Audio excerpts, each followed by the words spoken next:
We do not. Uh, Okay. You repeat what?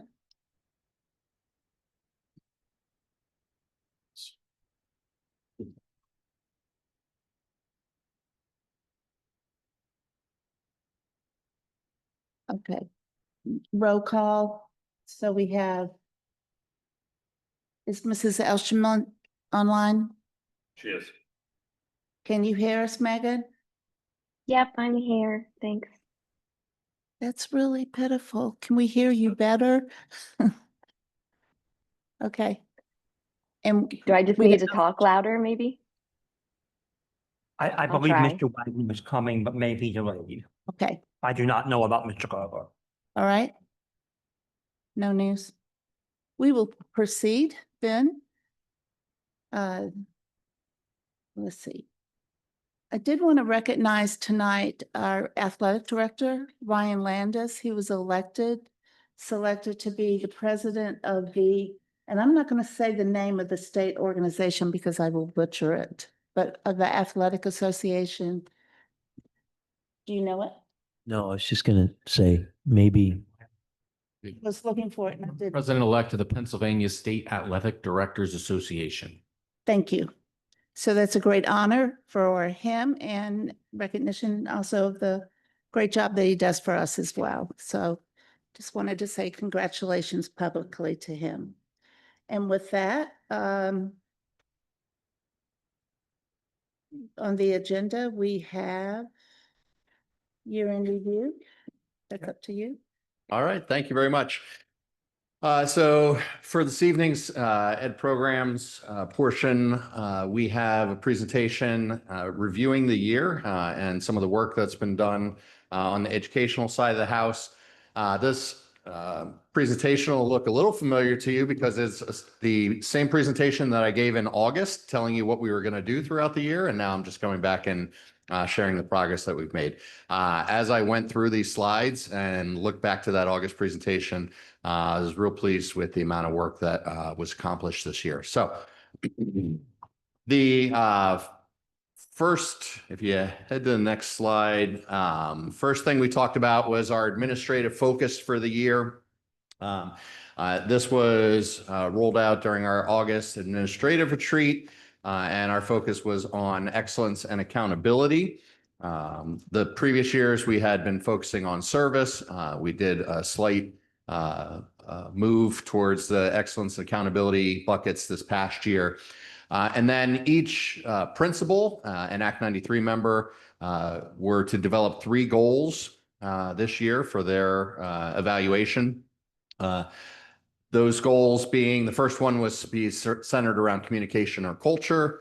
Second goal around academic progress, departmental progress.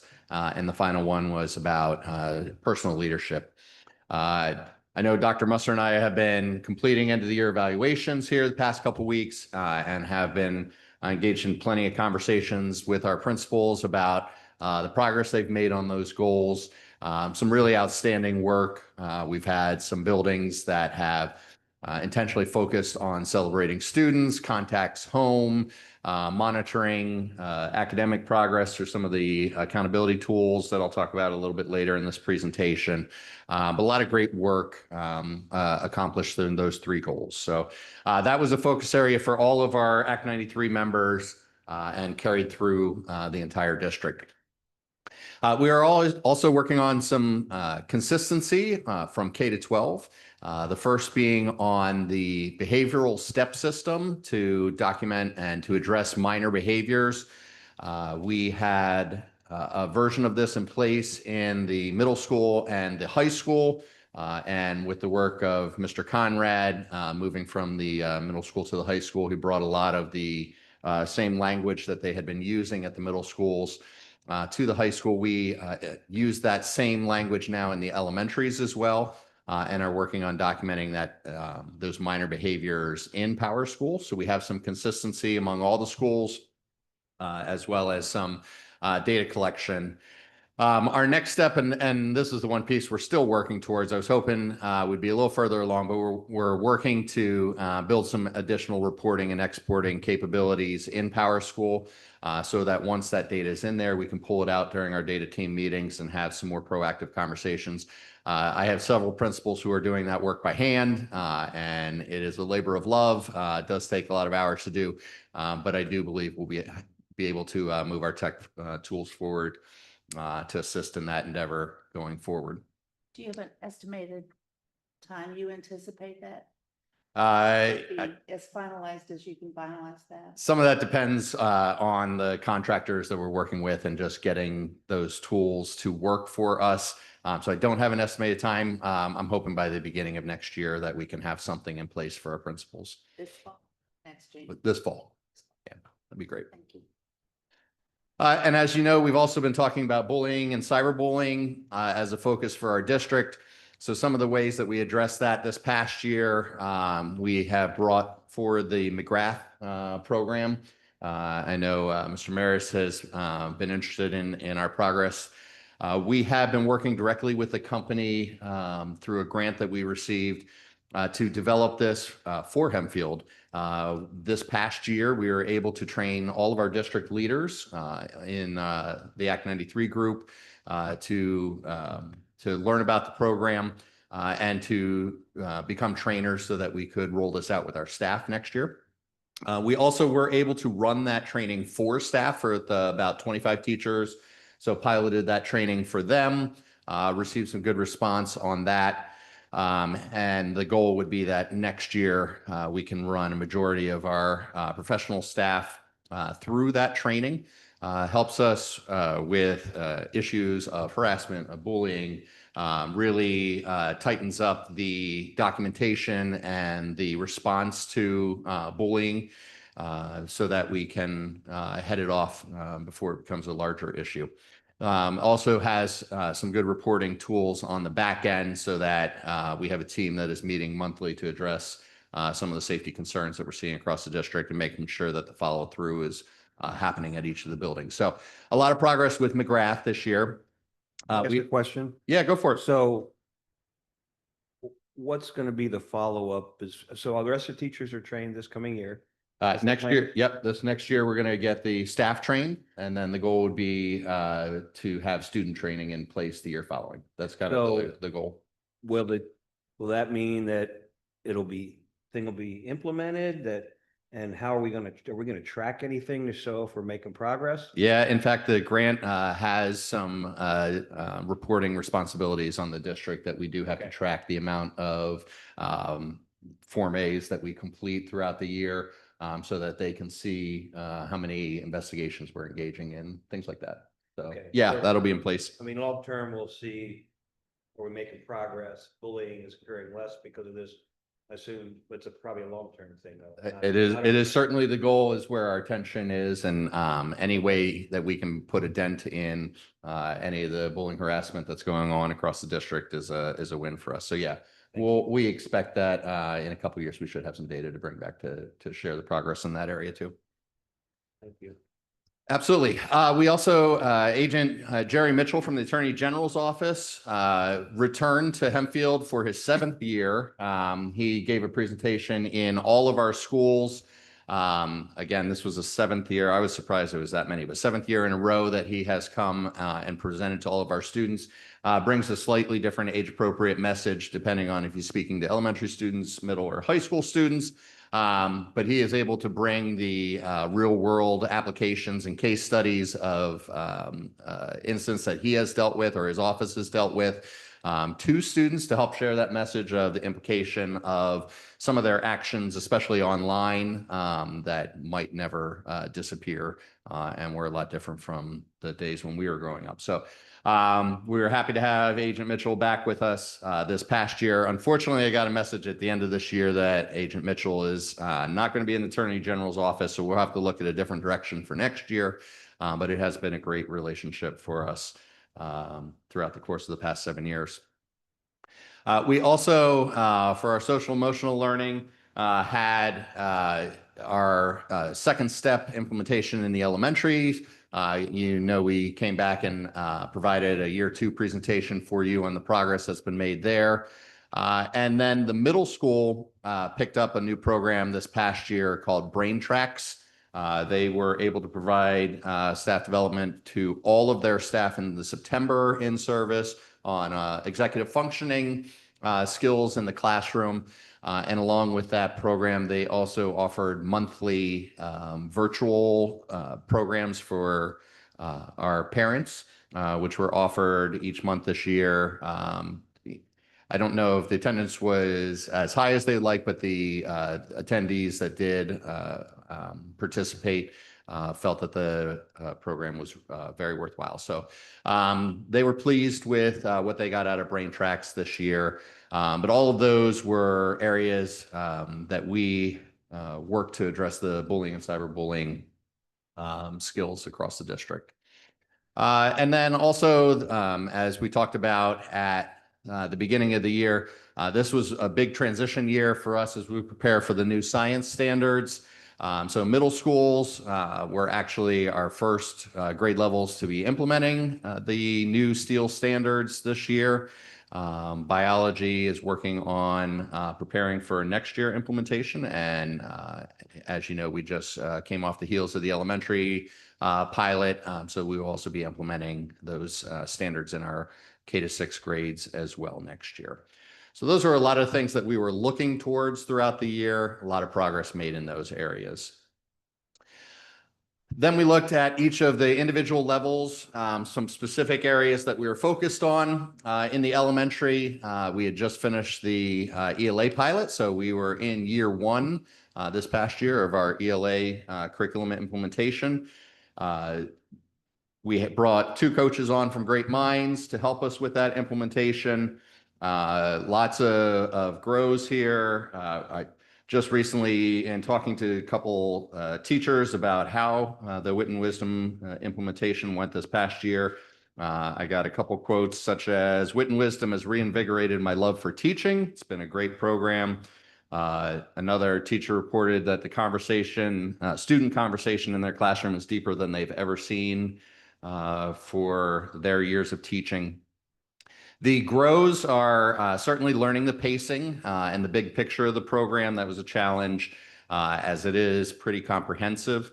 So we'll continue to work on that. And in addition, I know Mr. Hoffman is focused this summer on reviewing some of the supplemental resources that we were using in the classroom. Some of them were well aligned, some not as well aligned, but just making sure that we have consistent resources across the district for all of our staff to use. So that is going to be part of our summer work this year as we go into year 2 of the Wit and Wisdom program. On the Wit and Wisdom early on, instead of doing 4 units, We we're only 3. completed 3 modules, So it's correct? still 3, Yep. and you foresee that will carry forward? Yes, for definitely for the near future. We may get to a point where we can use pieces of the 4th module, but I don't see that for a while yet. So all the teachers do 1, 2, 3 and leave 4 alone? Yes, Choose which there one. may be one grade level that does the 4th and not the 3rd, but I don't have that off the top of my head. I apologize, but But they're doing them in order. There's correct, still the consistency that we were looking for. correct. Okay. You got it. Another focus area in the elementary this past year, can we just stay up there? Yeah, was to increase our junior achievement partnership in all of our grade levels. So many of you probably know of the grade 6 capstone BizTown experience that our 6th grade students get to go on, where they go over to York and participate in a embedded career experience where they have a full running city, and they all have jobs. They have mayor, they have DJs, they have bank managers. Everyone has a job for the day, and the students run that mini city for the day. We have junior achievement also we've used obviously in the middle and high school levels as well. But this past year we expanded to have our junior achievement lessons be offered in kindergarten through 5th grade. In each classroom, they have a program where we bring in volunteers 5 times a year. Depending on the grade level, those skills are volunteers are bringing lessons about financial literacy, career, and entrepreneurship. We had parent volunteers in every single grade level in every single building. So we were a little nervous as to whether we would get parent volunteers for all our buildings, all grade levels, but Junior Achievement was a great partner with assisting in that endeavor and really had some great partnerships there. I know some of you have volunteered and helped deliver those lessons, so I thank you for that work also. But it's been a great partnership with Junior Achievement now, K through high school as well. One of the other major initiatives for the elementary this past year was bringing on a new data management tool. Renaissance is the company. So we had a new diagnostic tool, STAR, which we gave to students a minimum 3 times a year in our K through 8 classrooms. That gave us some diagnostic data on their reading skills as well as their math skills, which I'll show you a little bit of that in a moment. And it also came with 2 products called Leililo and Freckle. Leililo is for early literacy, students who are just beginning to read, and Freckle being grades 2nd and up, as well as for reading and as well as math, where students had adaptive exercises on the iPad that they could use during their intervention time and at home to improve their skills. So we implemented Renaissance this past year, trained our staff, put a lot of work into that product. And again, I'll show you some data in just a moment of some creative ways that that is now making its way into our data team meetings and conversations with staff members to hopefully give us a better feel about where the students are progressing before they get to that spring PSSA assessment. We also added local data to PVAS for the very first time, which is PVAS is a state reporting growth tool. So in the past, we've only been able to get PSSA data out of PVAS, but they gave us the opportunity to upload our Acadians and last year our Edmentum data into PVAS so that we would have additional data points to look at. So that's been a nice growth area for us as well. All right, so some of the data that we are able to use. So this is Dr. Kramer was going to be here this evening. He's done a lot of great work in this area. Unfortunately, had some swim meet responsibilities with his kids, so he had to pivot tonight. But he has been working with his staff on graphing the students' progress in Renaissance throughout the year. So you have here in the bottom left, one of his grade levels, math progress, and in the top right, their ELA progress. The black is the monthly number of students who have hit proficiency targets in Renaissance in that STAR diagnostic. So they're giving it more than 3 times a year. They were giving it practically monthly. And then the pink line there is the trend line in order to get to their goal. They set a goal for how many students they want to have proficient by the end of the year. And then each month when they put their black dot on for how many students are proficient, they can see if they're trending in the right direction. So in the bottom left there with the math data, you can see they started with, I believe it is 37 students hitting proficiency at the beginning of the year in their September assessment. And then by the time they got to the May, they had 57 students proficient. So a lot of growth in their math scores there. The ELA scores, ELA is not quite as linear as math, which we usually see that in reading and in language acquisition, not only with our native English speakers, but also with our students who are developing a second language. You oftentimes see some peaks and valleys, but they too were able to hit their goal on this chart by improving from 50 to 56 students to be proficient in Renaissance. We now, our next step will be making sure that that data correlates with the PSSA progress, which we're hoping it will. So if we're seeing the math and the reading growth in our Renaissance data, we're hoping we'll see that in our PSSA data as well. I have a little bit of an oh, go ahead. Go ahead, Grant. Thank you. So I think we can agree that the math data does show a pretty strong positive trend and the ELA data does not. Sure. And to what do you attribute that pretty striking Yeah. disparity? So it's one grade level for sure. We're also in year one of an implementation of a new program. So there's going to be lots of peaks and valleys. There's lots of learning going on, not only for the students, but also for the staff. I think that's the major part of what we're seeing right here. We are still seeing growth, just not as much as we would like to see. The program that reinvigorated someone's love for teaching. You got it. That one. Yeah. Well, it's a lot of work, but they love it. I mean, they're getting a lot out of their students, making sure that it's translating to the scores that we want on the state standards is going to be the work that we're going to be engaged in the first couple of years. Is the math still under the Savas program? Yes. Yep. Yeah, I think This was that's what I year figured.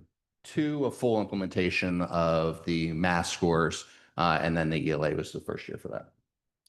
My follow-up question to this was, and I don't want to get in the weeds too far. I don't want to assume either, but I'm going to make an assumption that when they provide the questions through the Renaissance, that they're different questions with each monthly test, or is it the exact same one? No, month over no, month? it's Okay. a diagnostic assessment. So they are They getting mixed it different up. questions. Okay, Yeah, that's they're what not I seeing the same assumed, thing but every time. okay, thank you. So we'll see, you don't get the test scores, the standardized testing until October usually? Yeah, so we'll get it in pieces, right? So we have some early reporting that just came out, which we're digging into now. That is a first look at the data. We don't have any of the science data. We don't have any of the scores that weren't reported yet. And then by the end of the summer, we should have most of those scores back to us. The final piece of the puzzle is the growth data, and that usually doesn't come out till October. So that'll be once we get that PVAS growth data in the system, then we'll do our full district data presentation and share some more of a complete picture of how the data looked from the past year. This is just a random question. Who enters all of this data into the system? Who does that? I mean, it seems like that might be.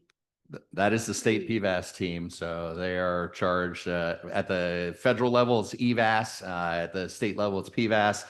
So they have all of their data reporting tools that they use to give us access. They are working on trying to give us better access and quicker access, but it is a large undertaking. Who on the district level puts all that information in? The individual teachers, So who does that? in terms of, so there's a couple different tools that we use. In terms of Renaissance, they are working with our tech team to use our single sign-on to do rostering overnight. It syncs with our student information system. So the teachers don't have to hand enter like class rosters like we did in the day when we were building grade books, right? At the state level, for some of those tools, like when we access PVAS, all of that is done with our PIMS reporting. And then there is student-teacher linkages that happen depending on all those templates that go up. We just finished roster verification for the state where we verify all of the enrollment percentages. So there are a lot more tech tools available to us than we had in the day, but less manual entry. Okay. So the ELA scores, that's through Wisdom, right? Yeah, and this is a single grade level from a single building. It's just an example of what and in a moment, I'm going to show you some district data. This is just an example of what some principals are doing to have data-rich conversations with their teachers on a more regular basis rather than waiting to the spring PSSA assessment. They can monthly assess how they're progressing, how many students are reaching those proficiency targets, and what interventions they have to put in place. So we'll get all the students in multiple grades. Because I look at that and I see no significant difference. There's too much noise. So let's go to the next grade Math, I slide. see it. Yeah, but again, it's just, those are just single grade levels on a single building, right? Okay. You're But talking then this thing has- 20-some students. Math is very Yep. close, but the other one, next month, it could be going down again. So here it gives you a little bit better idea of district level data. So what we are able to pull is, STAR is the diagnostic tool. The reading growth that we saw this past year and the math growth that we saw this past year. So on the left-hand side, in this reading chart, kindergarten grew by 1.6 grade levels this past year. First grade, 1.7 grade levels. So all of our grade levels, fourth grade, yes, was 1/10 of a point away from it. But all of our grade levels grew at least a year's worth of growth, based on what we saw in our Renaissance data package. In math, they grew by, from 1.3 up to sixth grade, had tremendous growth this past You year. would want 1.0. 1.0 is at least a grade level's worth of growth. Correct. And anything greater than 1.0 is better than average. That's great. Or, Yeah. Does that mean that the sixth graders grew 5.5 grade levels? From the beginning of the year, diagnostic assessment where they started to Okay. the end of the year. I mean, that's wonderful, but it begs the Sure. question, what was the grade level at the start of the year? It's the first time we've used it, so we will see if that is a trend that we expect to Well, continue. no, but that was my question. This has nothing to do with Year, PSA data. What was the sixth graders at the beginning of the year? Yeah. What was their grade level? I don't have that. I just have the growth targets, but I can pull that out and send it to you and show Because I you. mean, if they were If, grade 1.5, sure. then they just, or if they were at They just grade caught up. 1/2, then they just got caught up. Sure. But if they were at grade 5 and suddenly they were high school juniors. Right. that's pretty impressive. What you're just looking at here is growth, not achievement, right? So, I understand what you're saying, but that's a stretch. I think you could assume that they're probably pretty close to the grade level they should be at going in. So, but then that means that we have a bunch of high school juniors at the end of sixth grade. So, I mean, that's what I'm trying to figure out. I don't think they're all taking Traeger. they are not. Then maybe I don't understand what this data set is saying.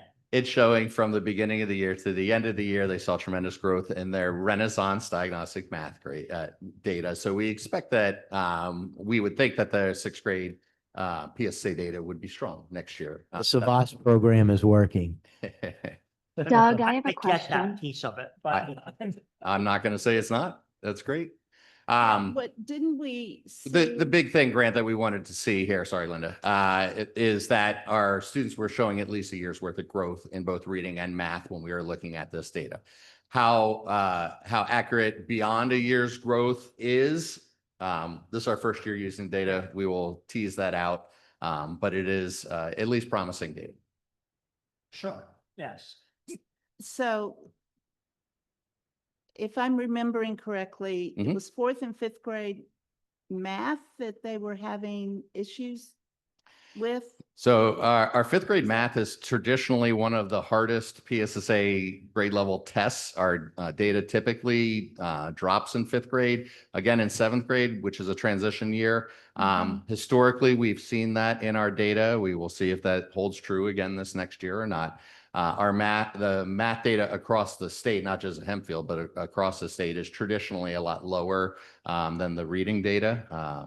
For whatever reason, but that's what we've seen in the data. However, we have also seen that the math data is rebounding faster after the pandemic than the reading data is. By the growth that we're seeing on those charts, it lines up with that as well. So what does this tell us? We're doing really good, or we have a lot of improvement to make? I mean, Did we do the same analysis last year? This was the first year we're using this product, So this right? is all new. to us. This is all We new, don't have anything right? to compare to. Correct, right. So it's What not- we are going to be doing now, like when we look at this data, we see that our students are growing in reading and math. What we want to do now is see how this new data package correlates to PSSA results, right? And that's work we'll have to do once the PSSA comes in. When we evaluated our programs, the Renaissance package had the highest correlation to PSSA data. I believe it was like a 0.8 correlation, which was very strong. So we're expecting that we will see some similar results, but we'll have to take a look at that when we get all the data in. I mean this in the kindest way, but I know sometimes we focus so much on those test results that those monthly, that could be a lot. Yeah. So I know you're watching it. I'm Yeah. not implying that we're not, but it's a lot of test taking for those students. But It is. just as something maybe to keep an eye on as we're evaluating this. It's great to have the data. It's great to do that, but it can become a lot too. Yeah. Yeah, definitely taking a look at that. If the data is not actionable, if it doesn't really give you good information, it's just a waste of time and we should not be engaging in it. If our teachers are having meaningful conversations with our students and helping to target what skills they need improvement on, which is where we're headed with this, and what some of the principals are doing with that data, then it is helpful and meaningful. But yeah, you definitely do not want to overtest. I hear you. I have a couple of questions. When you showed what Mr. Prater was doing at Centerville, you said some of the schools are doing it. Yep. Why not all of them? Or This was his, he has shared with his colleagues and many have said, wow, that's awesome. I'm going to do it now as well. what So are we they are, doing if it- they're it's- not doing it's that? year one with the product. So we had some that jumped on it and really did some exciting things that we will be sharing with others going forward. It was just the first year we were using it, learning how to use it, what's effective. So there's a lot of power in the reporting tools. Some were able to find unique ways to use it faster than others. Okay, couple more questions. Go through this data and find out, okay, if it's a grade level or an individual teacher that's not performing. Yeah. How do the principals, Yeah. what do the principals do then? And Yeah. then to follow through this, you talked about some things at the beginning, getting training, social, emotional things. Mhm. And all sorts of other things that teachers could be using in regular classrooms all the time with all the students. How do we make sure that's being done? I think we have two questions there. So let me Yeah. start with the first one. So when we see data, the growth's not where we want it to be, right? There's a couple different ways principals might follow up with that. So at the elementary level, we have data team meetings 3 times a year. They are bringing grade levels in at a time to look at their specific data, and they are giving a hard look, not only as an entire grade level, but as individual teachers and as the individual students, who's growing, who's not, and throwing those hypotheses out. Why do we think that is? What interventions do we need? So those are happening pretty regularly. If there's some major holes, the principal's going to have a more pointed conversation with that teacher about their data to really help hopefully get the ownership on their side. Having that data helps inform those conversations, and asking good questions is part of good leadership. So those are some of the ways that they tackle it on the front end. I think your second question, and Well, tell me if I'm wrong. no follow-up, sorry, but That's all right. you know, I love. How are you making sure this is being done at all building levels? So I think you were gearing towards the second step implementation, right? Well, it could be, you know, anything. How are you Yeah. making sure this is, the Sure. principals are actually doing this with the teachers and Yeah, that's more on your. it is. I And even asked for Dr. Busser at the middle school. Yeah. And the high school level. yeah, we have some formal processes built in, but in addition, we have some great leaders as well. So I'll speak just to Jason for a moment. I know he's not here, but he has been monitoring second step very closely. In fact, we just had our year-end wrap up with the company to talk about our data, about how many lessons were completed, if they were completed with fidelity, if teachers went through the whole lesson, or if they just started it and checked it off. They brought some data. I wish I had it here, that the Hempfield implementation was one of the strongest they've seen in any of the districts they've worked with. Teachers are not only using lessons, but are finishing the lessons and are having follow-up conversations in the classroom based on them. They could tell that by how long the lesson ran and whether they completed it, things like that. They put a gold star on the PowerPoint, which said, I've never done that before with the district end of year wrap up meeting. So I feel good about the implementation.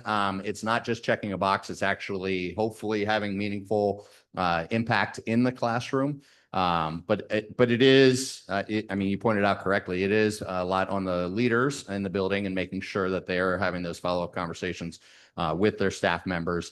goes back a little bit to that admin focus at the beginning on the accountability and excellence piece that we are striving for. I have another question. And maybe I. Can you speak misheard- in the microphone? I can't hear you, Mrs. Johnston. Yes. Can you hear me? Can you hear me now? Closer. Now? Now I can. Okay. What I thought I heard you saying is when you look at this, you look for where the holes are, where you need to beef up. What do you do about the kids that are, and I assume that's for the kids that are not meeting certain marks, goals. What do you do about the kids that Yeah. meet them and surpass them? And that maybe is more measurable when you do mathematics as opposed to in the ELA programs. What do you do with those kids? Do they just get extra pages of math or what happens with them? No, you see strengths and areas of growth in all levels of students, no matter how strong they perform on the overall proficiency. That is the power of having some of those individual specific skill levels to look at. So everyone, regardless how strong their data is going to have some areas where maybe they need a little additional work on writing, or it could be on grammar conventions, or it could be on fractions, whatever the case may be. Having this dashboard and these data tools allow our teachers to really look in a little more granular and find out where the focus areas should be. Renaissance is a pretty large package. They have some additional tools beyond Freckle and Laylulo, which I talked about lightly, which really individualizes the instruction for students during intervention time. It also has another product called Nearpod. We are on the front end of implementation. Some of our teachers really are using it strongly, but others are just exploring it. Nearpod will actually, if you find a skill that a student might have a deficit in, could take them to an entire pre-made lesson that they can run on their own. Or if you see a whole class is struggling with it, you could pick it up and run the entire class through that lesson in order to improve their skills as well. So there's a lot of opportunity. Like I said, year one with this product, we're still learning all the ins and outs. I'm impressed with the work that the staff has done using these tools this year, but we have a lot of more professional development to do so that we can use these tools even more effectively in the future. So these tools are more intervention than looking at academic level? A lot of these are used during intervention time versus core instruction, right? Which would Okay. be when our Wit and Wisdom, Savas, and All the PhD core programs subjects, would be right. offered, correct? So what do you do with the kids who don't need the intervention? They're sitting in the Mhm. classroom and they're in kindergarten, but they can do third grade math work. What do you Yeah. do with them? So those programs like Freckle, right, Mhm. has enrichment work for them as well. So if it's showing they're at a second grade level, third grade level, Mhm. it can bring work to them at their level And so they just keep working so that they can through, continue to like, progress. self-guided work mostly? Mhm. Okay. Yeah. All right, Yeah. thank you. You know, I hate to ask another question around this, but this has jogged my mind a little bit. When it comes to the implementation of Renaissance, using that as an example, so we have a lot of programs. Yeah. Sometimes I feel like we could get on program overload, but I'll put that in the parking lot. No, I hear you. Just like maybe too many classes and a smorgasbord of things that we don't do anything well because we have too many. I feel that a little bit, but I don't have any basis for it. But my question is, what is our return on investment when it comes? What is the expectation, better way to phrase it, for the implementation of Renaissance throughout? Do you have 100%, 75%? Are you at 50%? And where do you expect that to be when you're finished to say that this program's worth keeping around versus I have a handful of teachers that like to use it and are still using it, but the majority of teachers have said, no, I'm not going to use it. So what is that threshold for keeping Sure. a program we pay for around? So year one, our expectation was that all staff, all teachers would give the STAR diagnostic 3 times a year, right? So we'd have beginning of the year, middle of the year, end of the year data. That was our first goal, to get it up and running so that we would have the data to analyze. In addition, during intervention time, we asked them, and this was more winter. STAR was what we got off the ground at the beginning of the year. By the middle of the year, they were using Freckle and Leililo during that intervention time with their students. Our back end look at this is the chart right there, which is whether or not our students are showing at least a year's worth of growth. Now, it's not Renaissance that's showing that growth. It's our programs that we're using. This is helping us to measure it and then to fill in some of those gaps and allow for the intervention work to happen. We have set some writing targets for sure. I know we spoke with you about trying to make sure that in our Wit and Wisdom implementation, writing was one of our areas of need. Our goal was to get Anchor 5, which is our writing anchor, to at least a 10 over the course of a couple of years. So we'll continue to progress monitor that and see if that comes to fruition. This not being a program, but being a tool for assessing students and to showing their growth is something we'll use in order to have some of those conversations about effectiveness of the other programs we're using. I think to sum that up, did I hear you correctly that everyone's expected to be Yes. using it? Yeah. And then there are programs as part of Renaissance The that some yeah. people are using and some are Yeah. not. That's where the line Yep. changes. So Nearpod is the Right. piece that we added on. It was not a heavy focus in year one, just because STAR and Freckle and Leililo were our areas of focus. We did offer some staff development, and teachers who are using it really like it, but there's a great opportunity for us to do more there. Sure. So along with, well, Mr. Walden's questions, do we ever feel like we're on data overload? And the second question is, we still rely on teachers' sense, especially elementary, they know their kids. Absolutely. Does there ever just problems where, hey, I know this kid's okay, but the data's not showing? I mean, is this kind of what Mr. Walden was saying? Is some of this detrimental to learning and teaching? And did the teachers ever get frustrated with all this crazy data? Because we didn't need this 30 years ago. And I'm not saying it's not good, but I struggle to worry that the teachers may get frustrated with all this. Sure. I mean, we actively monitor that. It depends on who you ask. I'm sure I could go out there, find some teachers who say, I don't want any of this. Let me just teach by instinct, right? And there's some that say, every bit of data I can get on this student helps me grow this student further, right? So, and everywhere in between. I will say our principals are engaged in that conversation all the time. When they are having these data team meetings, the data is a starting point, but the conversation is about what the interventions are and how that student is responding to them. And do we have to pivot?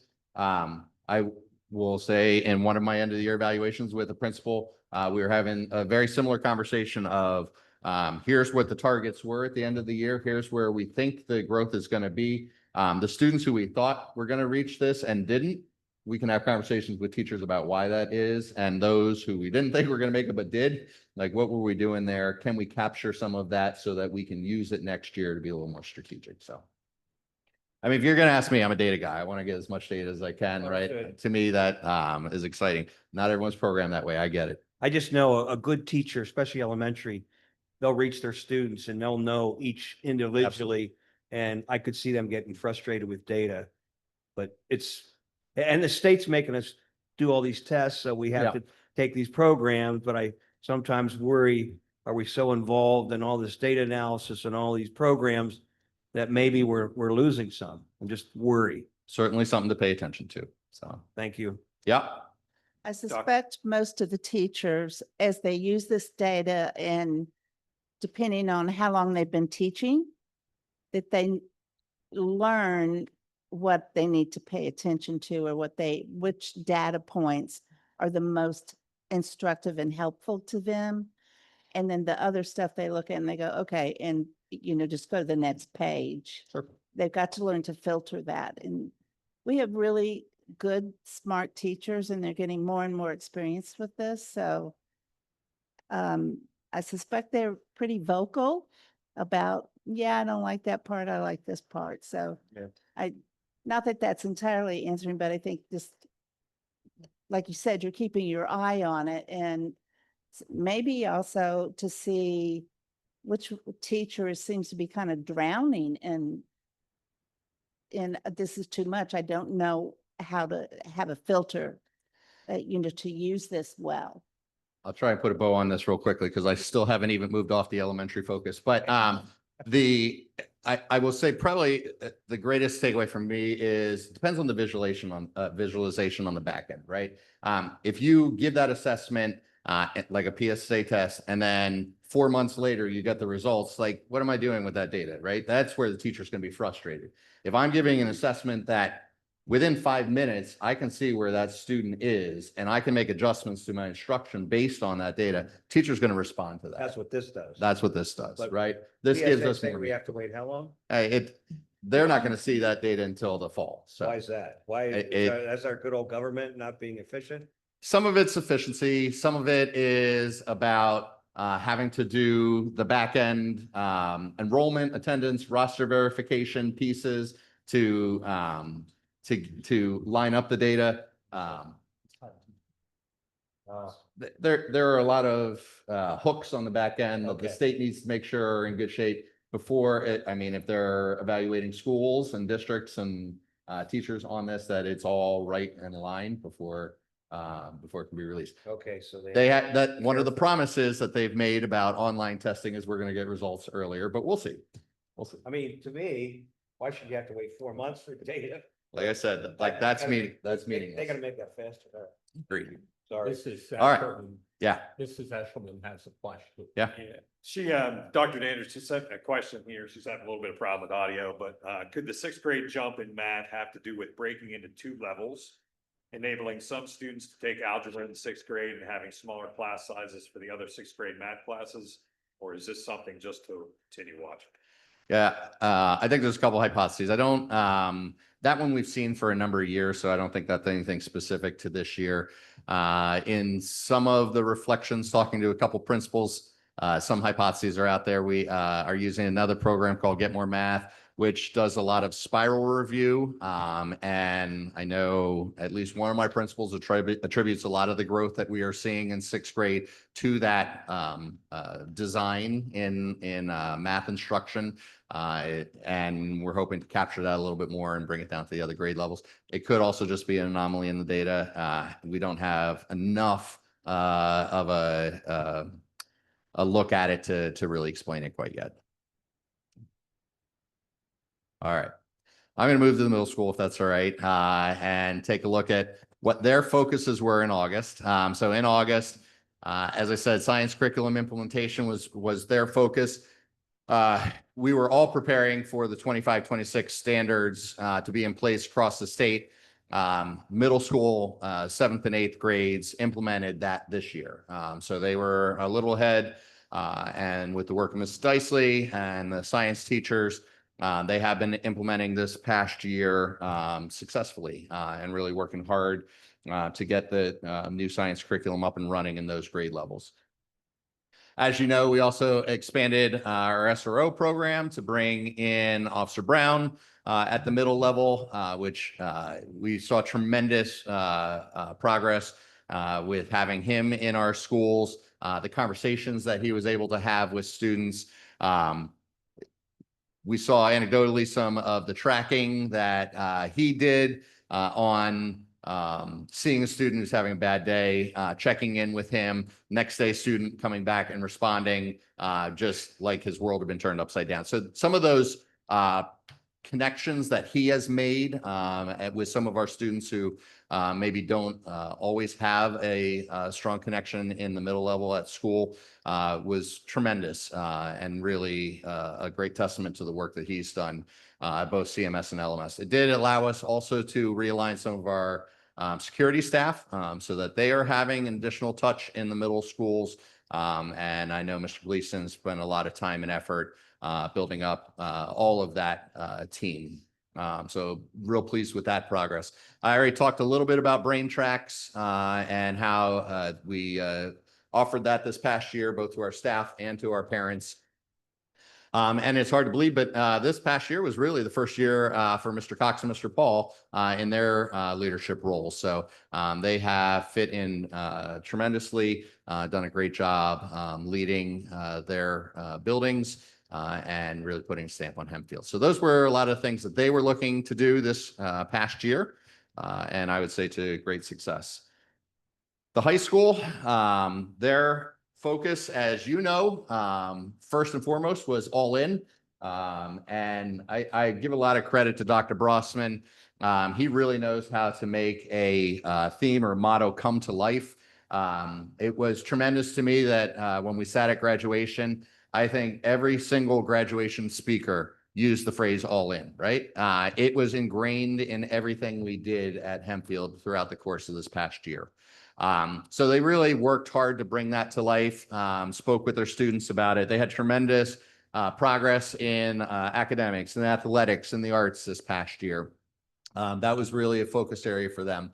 New this year at the high school was the Step Up Day, which we had this past fall, August, where the 9th grade students were able to come a day early and get orientation to the school. We were floored with how many students showed up that first day and the great success of transitioning them into 9th grade. So we are able to replicate and expand that this next year, where we'll do it not only in 9th grade, but also in the middle schools for our 7th grade students as well. They were also working on a new Win 5 initiative for student leadership opportunities, where they were allowing students, instead of the staff always saying these are the clubs that you can participate in and Win 5, students were encouraged to seek out different clubs. They would have to find a teacher to lead that club, being willing to facilitate it during Win 5. I know Dr. Brossman, he said he had several students who did propose some clubs and have a couple of them that are up and running now. In addition to the offerings that they have, Mr. Keener, I'm sure you would love the one of them he spoke about was called the Mock Trial Club. So that was designed by students and was their idea for how they want to spend their Win 5 time throughout the year. So I know that We just need to get them involved in the state and regional competition. there you go. This is a starting point. They're up and running. So now hopefully they'll continue to expand that in years to come. And as you've heard from Ms. Dicely and from our other department coordinators, we've had a real focus on expanding those CHS courses, the college and the high school courses. In August, we told you those were the courses that we were looking to expand. I know some of you heard this data, but we have several college and high school courses, but we got a report at the end of the year from the University of Pittsburgh, just recapping our year and how productive our CHS courses were. We have 5 different courses offered from the University of Pittsburgh by our staff. 172 students were enrolled in those courses throughout the year, and it saved our students almost $500,000 in tuition just from those courses alone. And that doesn't count all of our other college and high school courses. So tremendous opportunity for our students to be able to take those college courses while they are in high school with our staff and save themselves money as well as get an experience, college course experience before they move into college. So great opportunity for our staff, and for our students and for our community. So those were some of the focuses at the high school. We also had a couple district pieces that we added. Last year was the first year we used School Links, which is a career interest and tracking software program for students. Also collected student resumes and does helps with college selection and orientation and applications. So that was a new product this past year. Gifted Health and Phys Ed, as well as Elementary Science, were in their writing year for curriculum. So I know Mrs. Dicely, Mr. Hoffman did a lot of work with those teams to get them through year 2 of their curriculum cycle. At the beginning of last year, we had set some memos out for expectations for consistent Schoology use across the district, as well as consistent lesson plan expectations across the district. We also, as we presented a couple times this year, started a 3-year professional learning plan. We developed 17 different courses and offered those to our staff. This past year was year 1. Tremendous success there, and look forward to year 2 and 3 with that PLP. And finally, we ended up piloting the PSSAs in grade 5 and 8, as well as the Keystone Literature online in preparation for next year, where all of our PSSAs and Keystones will be online. The last slide is one that was not on the August presentation. These are other areas that we have worked on this past year that were not anticipated come August, but well, some of them were, but were highlights to talk about from this past year. Just last week, we took a team to the IU, to the Teacher Clarity Institute to hear John Almerode give a 2-day workshop on teacher clarity. He does a lot of work with John Hattie and really looking at research and what's effective in the classroom and how you can take that to the teacher level and implement that. So really excited about some of the professional development there and how we might utilize that in the coming years. We had obviously the elementary science pilot this past year. We've had several presentations to the board on artificial intelligence and the work that we are doing there in preparation to bringing the policy forward so that we can really capitalize on that going forward in next year. We've had several conversations and looked at expanding our extended day kindergarten program, which we were able to move from 30 students to 90 students next year. And with the good work of Dr. Muster, finished up that comprehensive plan for the 25 to 28 school year.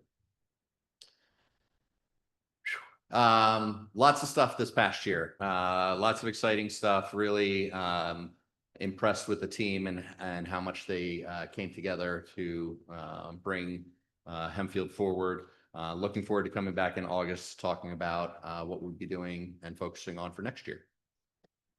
Any questions I didn't get to answer yet? No, I just wanted to say, like, it's so good to see the whole year in review because you do lose track of all the things that are going on and that everybody is working on to move forward. And it's exhausting to hear it all, but thank you for getting it all done and keeping it all moving forward, and to all of your staff and teachers, because it's a lot. It's a big lift. So thank you. When we were looking at what we wanted to do in June, I was looking back on the other ed program presentations and I said, it would be great to bookend the conversation. This is what we did in August. Let's talk a little bit about how we did. So I'm going to try and do that going forward in our August and June ed programs. Anyone else? Oh, yeah. Yes. Dr. Daniels, I just wanted to thank you, Mrs. Dicely, Mr. Hoffman, and your principals. I mean, you got a lot done this year.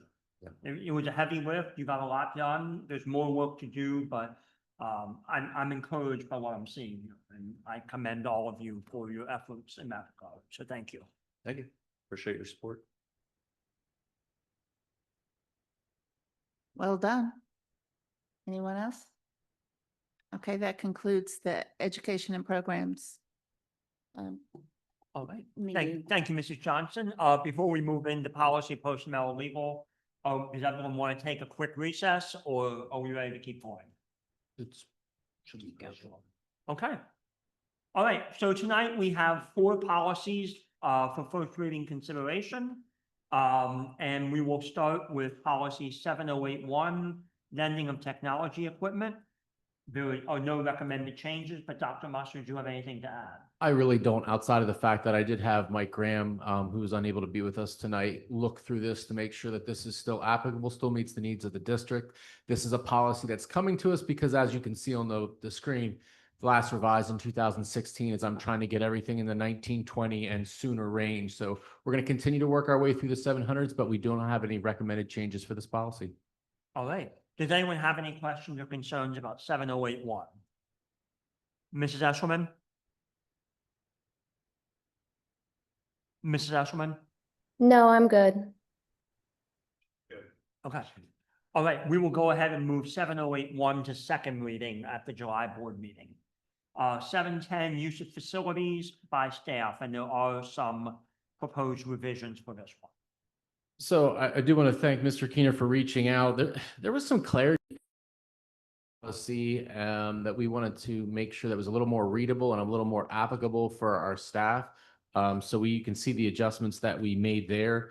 It reads a little bit nicer. It's a little bit clearer on who you need to see. If there is something from the district that the employee wishes to use and how to go about doing that and doing it correctly. Obviously, we did not include consumable supplies. And obviously, we don't want people driving our vehicles to Atlantic City on the weekends.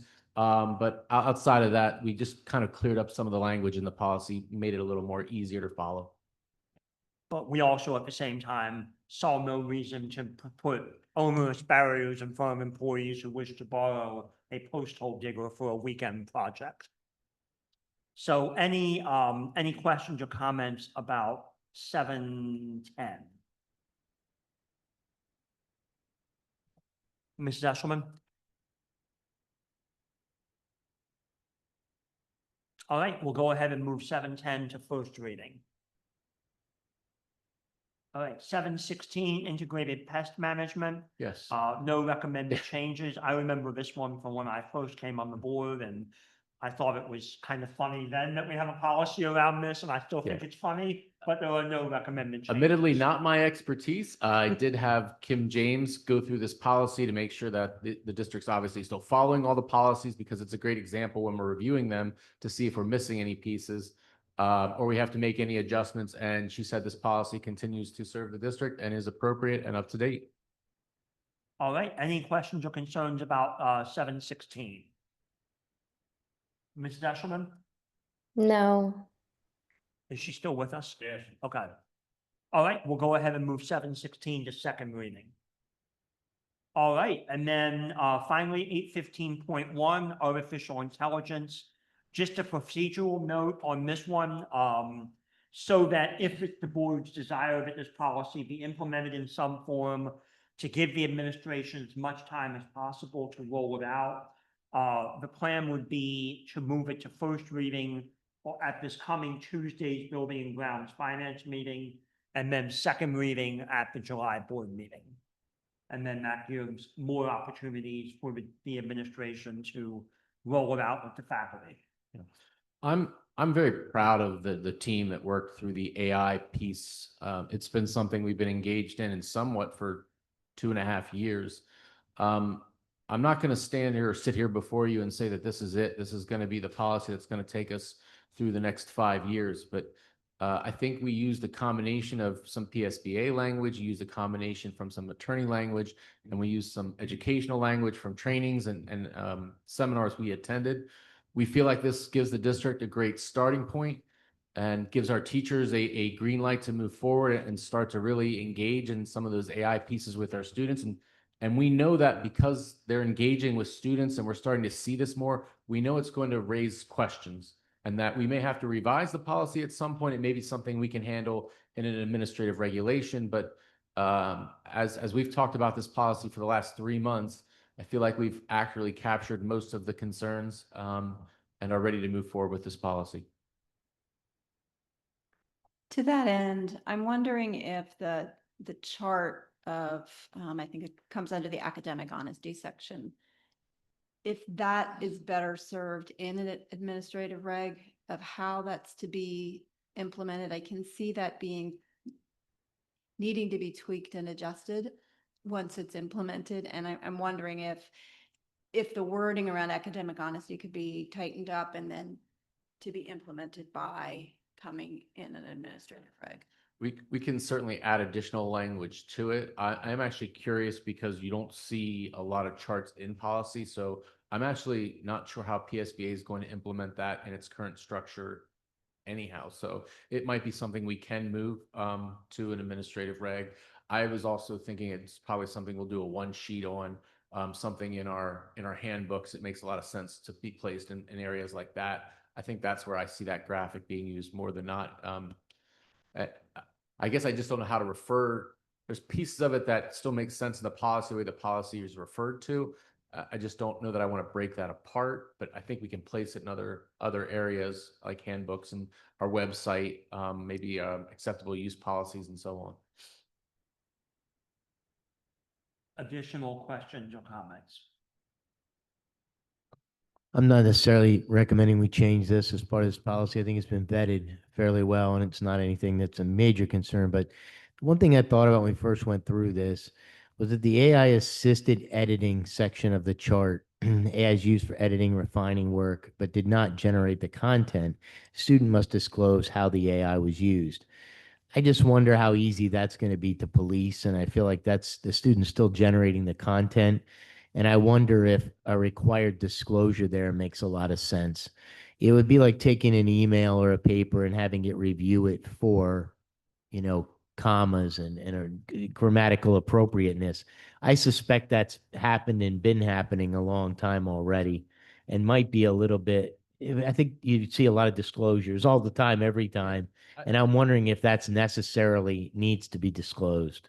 Just a thought. I think that's a great example of something that I highlighted in the beginning. I think there's going to be pieces of this policy as we live with it, and we start to see that what we're asking for is unmanageable, or it's so widely accepted now, or it's just implemented into another tool. It doesn't make sense anymore, that we may want to make some revisions on the policy. And that's why I don't feel so strongly, if it's a working document, that we change that, because you've already worked this hard to get it here. But I probably would have suggested, and I thought about this since the last time I looked at, to soften that a bit. Yeah, and I don't want to be cavalier. I'm not mailing it in and just going to bring it back again in September, but there is a part of how fast this is moving. And I think that was my fear the whole time. Just as we got close to something, there was another change, or now there's a new tool that does this. And I think it's one of those things where I'm not saying it's going to be on a regular 3-year cycle, like some of our mandated, like bowling, for example, is a mandated 3-year renewal. I do think this is a policy that we're going to see in this around this table for the next couple of years. I'll try to keep the major changes, but when we do that, I think that'll be the time to strike some of those things that are becoming onerous to the teachers in the educational process.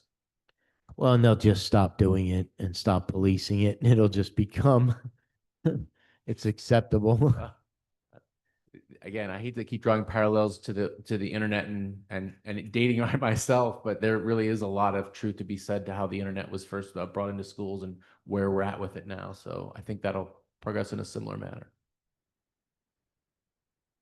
If I could offer a suggestion, and I think Mrs. Brady's point is well taken, Mr. Walden's point is well taken, and Dr. Musser, I think you're exactly right. We don't know where this is going.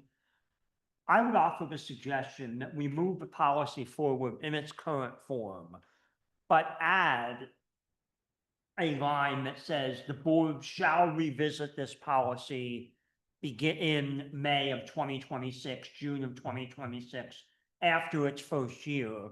And during that time, we ask the faculty and administration and the student council to look at how this policy is working in practice and come back to us with suggested revisions at that time. I'm not opposed to that at all. Mrs. I'm Brady, not, would I'm that not be? opposed to that. I'm just hesitant to even roll something out for the first year that's going to be overly restrictive, even on day one in August. So that's kind of where my concern is with the chart. Will that fit everybody at all times throughout the year? Maybe not. I think it's been my experience, you start out hard, you go through it, and then it's easier to It's a eliminate. good point. Because if you start out easy and then you try to Yes. make it hard, then it's hard. Point So, taken. yeah. But can't the board go in and revise this? You can bring it to us and say, hey, Yeah, this isn't working. I'm We just need to saying update it. Yeah, we just did this 6 months ago, but let's, If it adds it comfort to again? the board to put it into the policy, they can. Otherwise, it's going to come back to you next year anyhow. But I'm great with whatever the board feels is necessary there.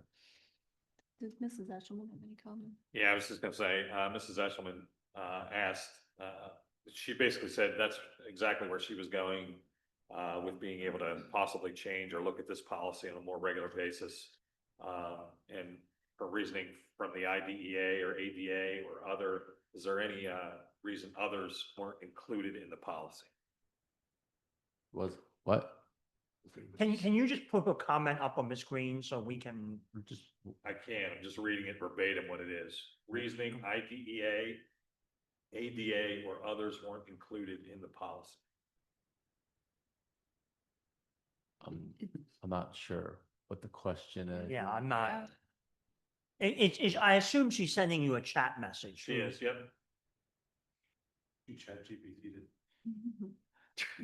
Well, I can say as far as sitting on this policy and working through it, part of it was we continue to make adjustments to it, but we started to feel like as AI is evolving, that we kind of crossed the line of liability for the district where it was better to have something in policy and to start that work now, because if we continue to hold, we're going to be holding for an incredibly long time because it keeps evolving. So that's how we tried to land this as a, to Linda's point, maybe a little harder, a little more rigid in the beginning, and then try to right size it moving forward. It can be something where we just bring it in January after the first semester. And I mean, I can put it on the schedule right now, and we can just bring it in January and see if there are other revisions and see how it's working. And Yeah. maybe I can have some staff members come and talk about it and see, hey, yeah, this isn't working for us, or maybe they can show some projects. It'd be a great ed programs presentation. Yeah, that's exactly what I We was can tie going it to say. I together. think sooner than Yeah. later, just, how. And that'll how also the give me a staff feel chance about it. to connect with Mrs. Eshelman and get that question addressed. And it'll still give us the ability to get things in handbooks and published and, for the start of the school year. Okay. All right, if everyone's good with that, do we want to add that line specifically or just proceed under the understanding that's going to be what happens? I was going to suggest we not add it to the policy because now we're held to that just in case something would change. But I like the idea of revisiting it, putting it on a calendar, like a alert calendar meeting, just as a reminder. Any other questions or comments? Well, I look at this table, do we think students are really gonna disclose that they used AI? And if we do, that's gonna be cumbersome too, to add that to these assignments to explain fully how they used AI. This looks like a mess.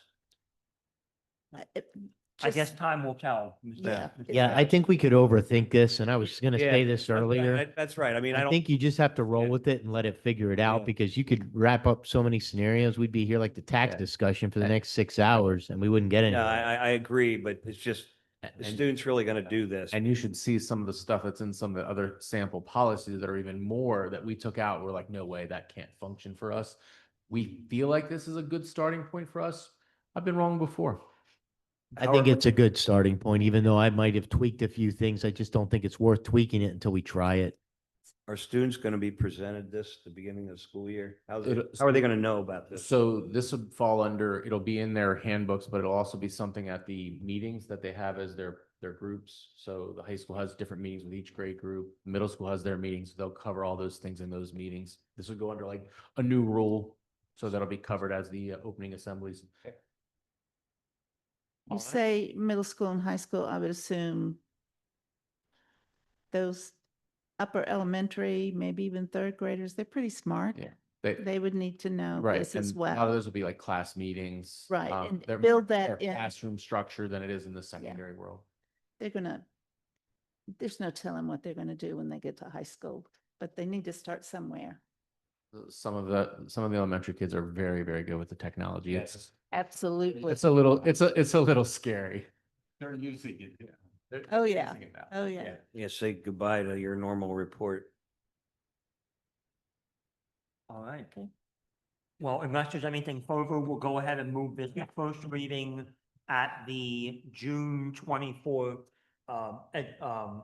Finance Buildings and Grounds meeting. All right, that concludes the policy section of the meeting. At this time, I will entertain a motion to adjourn to executive session. for So moved. Second. Okay, motion by Mr. Wagamuth, second by Mr. Donato. All in favor? Maris, but that's okay. It was Maris. Okay. Oh, I'm sorry. Motion by Mr. Mayor, second by Mr. Donato. All in favor? Opposed? Okay. That's what, Uh, what I do it. Okay, so you are not opposed. It's not important meeting, if I got it. We are adjourned to executive session. Say opposed.